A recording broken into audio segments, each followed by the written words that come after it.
बहुत पहले यानी प्राचीन समय की बात नहीं है, ऐतिहासिक काल की बात है। सारे दुनिया में व्यापार करने वाली कंपनियां नहीं थी। भारत में हम लोगों ने पहली कंपनी ईस्ट इंडिया कंपनी देखी है ऐसी, लेकिन हमको भी पता नहीं उसके पहले थी कि नहीं, लेकिन ऐसी कंपनियां दुनिया में 100-200 साल पहले, 300 साल पहले नहीं थी। सारी दुनिया में अपना व्यापार करने वाली कंपनियां नहीं थी, लेकिन सारी दुनिया में व्यापार तो चलता था आपस में।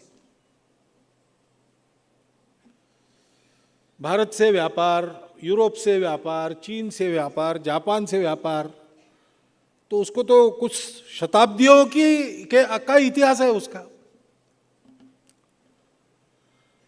तो उस समय बड़ी कंपनियों के हाथ में उद्योग और संपत्ति केंद्रित नहीं थी।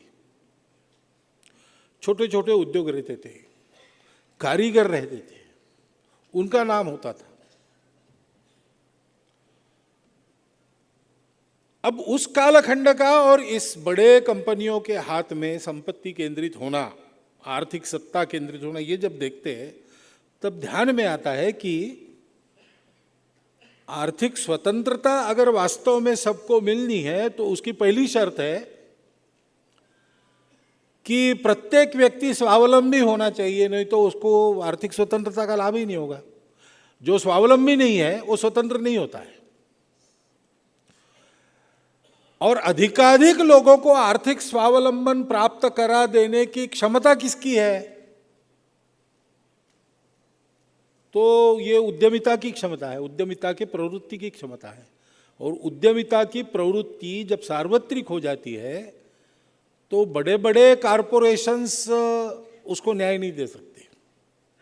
छोटे उद्योग, लघु उद्योग, सूक्ष्म उद्योग, इसके द्वारा ही उस उद्यमिता को स्थान स्थान पर अवसर मिलता है।